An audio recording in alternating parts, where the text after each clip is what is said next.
Hi friends, ഇന്നത്തെ ക്ലാസ്സിൽ നമ്മൾ ഡിസ്കസ് ചെയ്യാൻ പോകുന്നത് പാസ്റ്റ് കണ്ടിന്യൂസ് ടെൻസിനെ കുറിച്ചാണ്. മുൻപ് നമ്മൾ പ്രസൻറ്റ് ടെൻസിൻ്റെ എല്ലാ വിഭാഗങ്ങളെക്കുറിച്ചും ഡിസ്കസ് ചെയ്തിരുന്നു. ഇപ്പോൾ നമ്മൾ ചെയ്യുന്നത് പാസ്റ്റ് കണ്ടിന്യൂസ് ടെൻസിനെ കുറിച്ചാണ് വിശദീകരിക്കുന്നത്. എല്ലാവരും ക്ലാസ് ശ്രദ്ധിച്ചിരിക്കുക.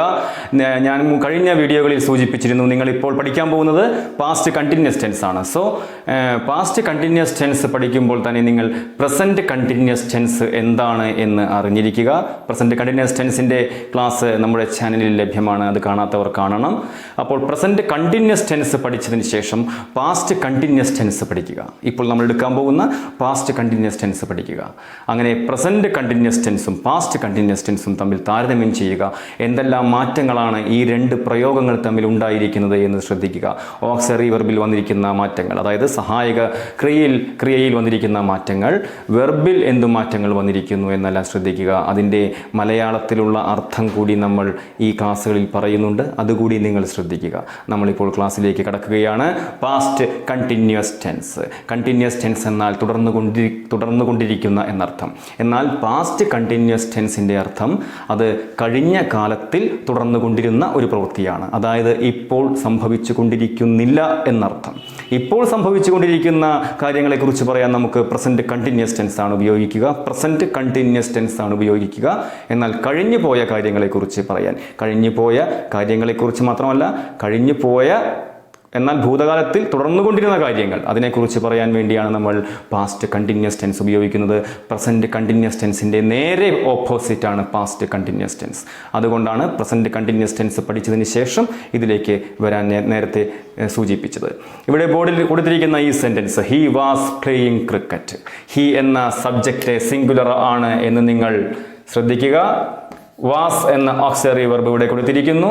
വെർബിൻ്റെ നാലാമത്തെ രൂപം, അതിനുശേഷം object. He was playing cricket. അവൻ ക്രിക്കറ്റ് കളിച്ചു കൊണ്ടിരുന്നു എന്നാണ്. അതായത് ഇപ്പോൾ കളിച്ചു കൊണ്ടിരിക്കുന്നില്ല എന്ന് അർത്ഥമുണ്ട്. ഹി എന്ന സബ്ജക്റ്റ് സിംഗുലർ ആയതുകൊണ്ടാണ് വാസ് എന്ന ഓക്സിലറി വെർബ് നമ്മൾ ഇവിടെ കൊടുത്തിരിക്കുന്നത്.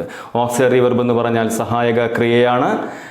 നമ്മൾ പ്രസന്റ് ടെൻസിൽ ഈസ്, ആർ, ആം എന്നീ ഓക്സിലറി വെർബുകളെ കുറിച്ച് പറഞ്ഞിരുന്നു.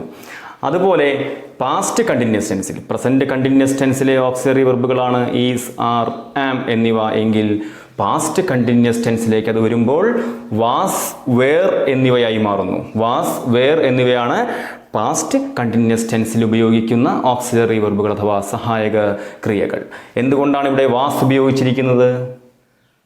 ഹി എന്ന സബ്ജക്റ്റ് സിംഗുലർ ആയതുകൊണ്ടാണ് വാസ് എന്ന ഓക്സിലറി വെർബ് ഇവിടെ ഉപയോഗിച്ചിരിക്കുന്നത്. ദേ എന്ന സബ്ജക്റ്റ് പ്ലൂറൽ ആയതുകൊണ്ട്, ബഹുവചനമായതുകൊണ്ടാണ് വാസിനു പകരം വേർ ഇവിടെ ഉപയോഗിച്ചിരിക്കുന്നത്. വാസ്, വേർ എന്നീ ഓക്സിലറി വെർബുകൾക്കു ശേഷം വെർബിൻ്റെ ING ഫോം, അതായത് വെർബിൻ്റെ നാലാമത്തെ രൂപമാണ് നമ്മൾ ഇവിടെ ഉപയോഗിക്കുക. മുൻപത്തെ ക്ലാസ്സുകളിലെല്ലാം തന്നെ നമ്മൾ സൂചിപ്പിച്ചിരുന്നു, എല്ലാ കണ്ടിന്യൂസ് ടെൻസുകളിലും, present continuous, past continuous, future continuous ആയിക്കോട്ടെ, ഏത് കണ്ടിന്യൂസ് ടെൻസുകളിലും വെർബിൻ്റെ ING ഫോം ഉണ്ടായിരിക്കും എന്ന് നിങ്ങൾ വളരെ ശ്രദ്ധിക്കുക. He was playing cricket, they were playing cricket. They എന്നത് പ്ലൂറൽ ആയതുകൊണ്ട് വേർ വെച്ചിരിക്കുന്നു. അടുത്ത സെൻറ്റൻസ് നമ്മൾ ശ്രദ്ധിച്ചാൽ I was playing cricket. Present കണ്ടിന്യൂസിൽ ഐ ആം പ്ലേയിങ് ക്രിക്കറ്റ് എന്ന സെൻറ്റൻസ് നമ്മൾ കണ്ടിട്ടുണ്ടാകും. ഐ എന്ന സബ്ജക്റ്റിനോടൊപ്പം വരുന്ന ഓക്സിലറി വെർബാണ് ആം. അവിടെ ഈസ്, ആർ ഉപയോഗിക്കില്ല എന്ന് മുൻപ് പറഞ്ഞിരുന്നു. പ്രസൻറ്റ് കണ്ടിന്യൂസ് ടെൻസ് പഠിക്കാൻ വീണ്ടും വീണ്ടും ഓർമ്മിപ്പിക്കുന്നു. ഇവിടെ ഐ എന്ന സബ്ജക്റ്റ് സിംഗുലർ ആയാണ് കണക്കാക്കുന്നത് എന്ന് ഓർത്തിരിക്കുക. ഐ എന്ന സബ്ജക്റ്റ്, ഐ എന്ന വാക്ക് പലപ്പോഴും പ്രശ്നക്കാരനായി മാറാറുണ്ട്. പാസ്റ്റ് കണ്ടിന്യൂസ് ടെൻസിൽ ഐ എന്ന സബ്ജക്റ്റ് സിംഗുലർ ആയാണ് ഉപയോഗിക്കുന്നത്. അതുകൊണ്ടാണ് ഈ സെൻറ്റൻസ് ഇവിടെ പ്രത്യേകം എടുത്തെഴുതിയിരിക്കുന്നത്. ഐ വേർ പ്ലേയിങ് എന്നല്ല, ഐ വാസ് പ്ലേയിങ് ക്രിക്കറ്റ് എന്നാണ് ഉപയോഗിക്കേണ്ടത്. ഐ വേർ എന്ന ഒരു പ്രയോഗം PSC പരീക്ഷകളിൽ പലപ്പോഴും ചോദിക്കാറുണ്ട്. അത് ഈ ഒരു കോണ്ടെക്സ്റ്റിലല്ല ഉപയോഗിക്കുന്നത്. അതിനെക്കുറിച്ചുള്ള ക്ലാസ്സുകൾ നമുക്ക് ഈ ചാനലിൽ തന്നെ നിങ്ങൾക്ക് പ്രതീക്ഷിക്കാവുന്നതാണ്. ഉടനടി അത് ഞങ്ങൾ അപ്ലോഡ് ചെയ്യുന്നതാണ്.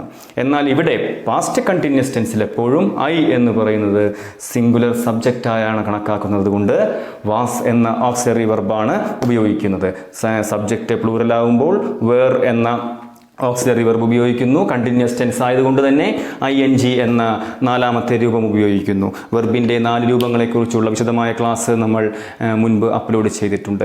ഇവിടെയും കുറച്ച് വെർബുകൾ PSC പരീക്ഷകൾക്ക് നിരന്തരമായി ആവർത്തിച്ചു കൊണ്ടിരിക്കുന്ന കുറച്ച് വെർബുകൾ നമ്മൾ ഇവിടെ എഴുതിയിട്ടുണ്ട്.